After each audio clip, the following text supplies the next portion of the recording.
The evening had fallen quiet over the high desert, where the sun bled its last light across the ridges, painting the sky in bands of crimson and gold. Malachi Brooks stood at the edge of his land, one hand resting on the fence post, the other shading his eyes against the fading glow. Out here, silence was never truly silence. The wind carried whispers, the creak of wood, the restless shifting of cattle, the distant call of coyotes. A man learned to listen to those sounds, because sometimes they told you when death was near. Malachi had been expecting nothing more than another lonesome night, his only company the old lantern and the bottle waiting on his porch table. But then, from the far edge of the arroyo, he spotted movement, something stumbling, weaving like it carried too much weight for its own body. At first, he thought it was a coyote limping, but as it drew closer, he saw it was no animal. It was a boy, barely more than a child, his frame lean and wiry, his face smeared with dust and blood. The boy collapsed, just short of the fence line. Malachi was on him in 3 strides, boots kicking up dust. He knelt, flipping the body gently.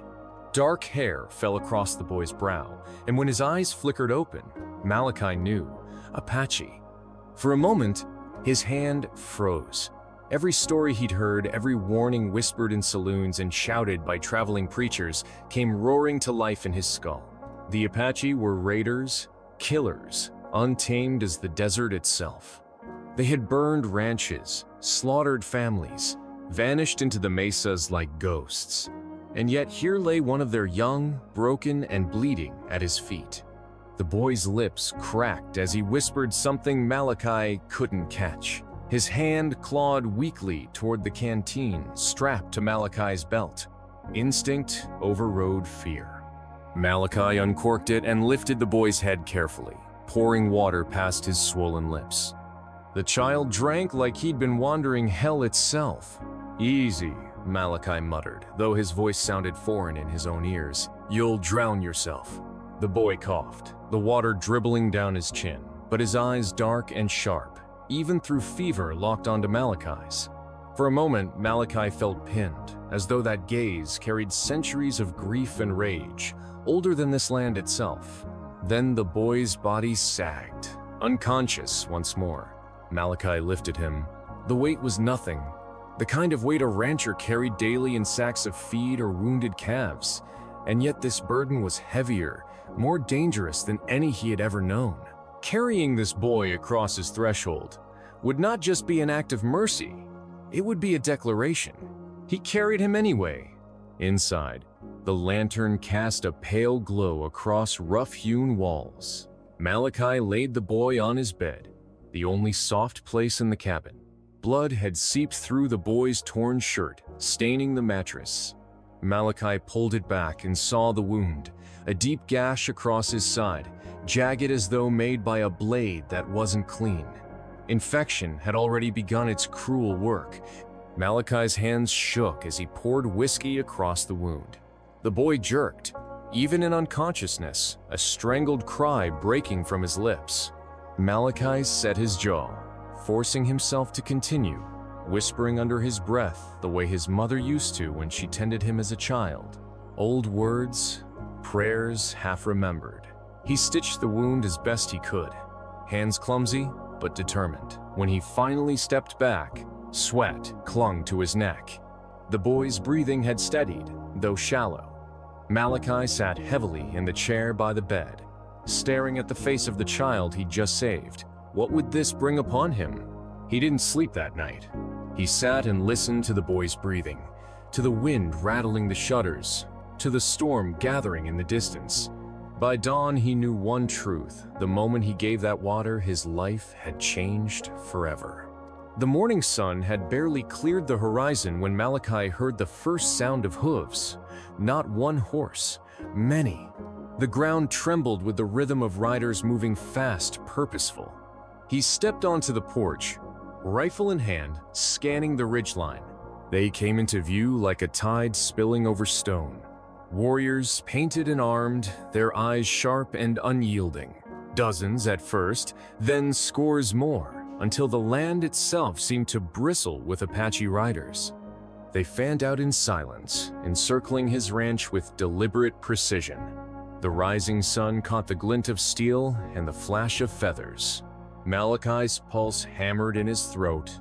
He wasn't a fool. He knew what it looked like. One white rancher, alone, with an Apache boy hidden inside his home. There would be no reasoning, no explaining. He had trespassed into their world with that single act of mercy. And then he saw her, a woman dismounted at the center of the formation, tall, regal, her long braids adorned with beads that glimmered like tiny embers. Her eyes found his instantly, unwavering. She spoke in a language he didn't know, but her voice carried authority, the kind that bent warriors to her will.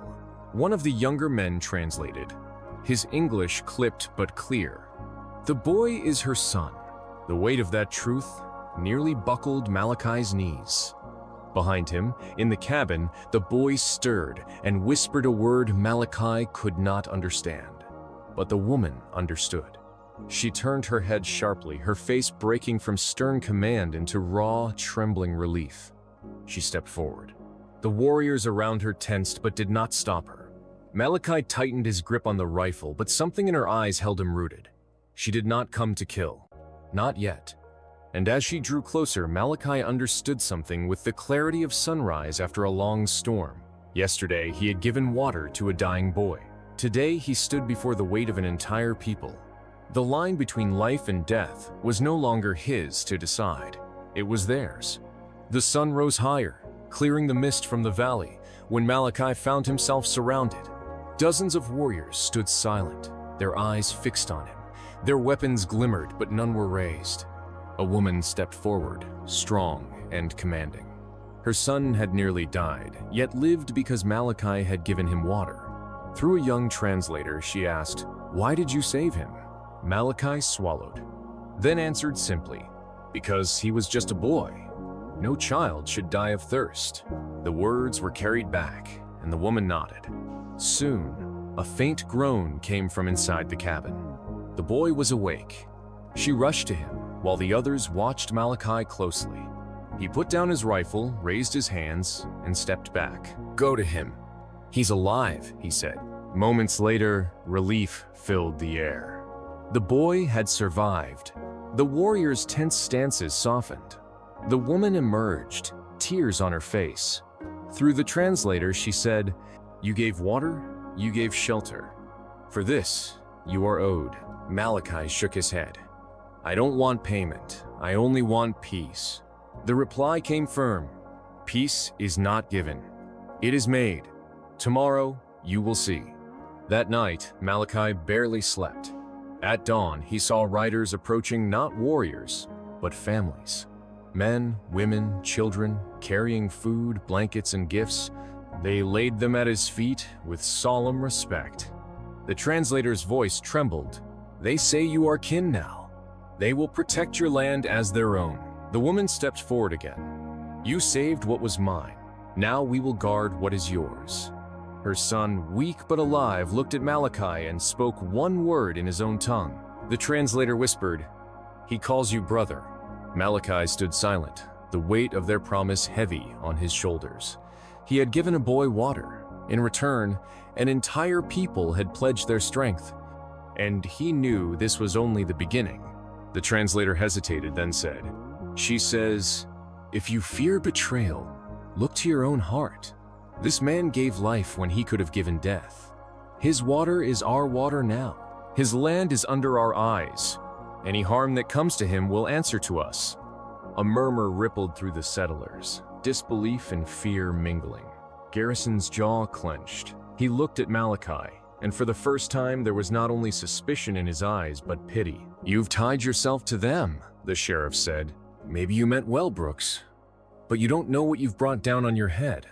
These people don't forget debts. They don't forgive insults. You think you've bought yourself protection, but all you've done is paint a target on your back."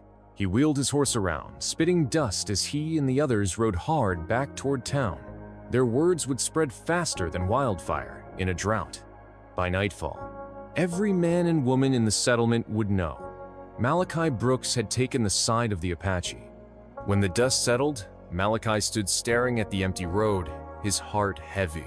He had chosen life, chosen mercy, and in doing so, had set himself apart from his own people. The Apache woman touched his arm, her grip firm, grounding. "They will speak against you," the translator said softly. "But you will not stand alone." The boy, still weak but smiling, nodded as if sealing the promise. That night, the tribe remained. Fires dotted the edge of the ranch, casting warm light against the darkness.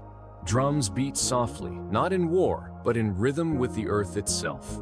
Children laughed, women sang in low voices. Warriors stood guard at the boundaries of Malachi's land as though it were their own. Malachi sat on the porch, staring into the flames, his rifle across his knees. For the first time in years, he did not feel the crushing weight of solitude. Yet he knew solitude might have been safer. Because now, he was bound to something larger than himself. A promise made with water, a bond sealed with gifts. When he finally drifted to sleep, the dreams came not of loneliness or fear, but of two rivers converging, their waters colliding with violence before flowing as one. He woke with the knowledge that tomorrow and every day after would be a battle, not just against drought or outlaws, but against the hatred festering in the hearts of men who could not see past the lines drawn in dust. But as he looked out at the tribe camped upon his land, as he saw the boy breathing peacefully at last, he also knew this: whatever came, he would not run from it.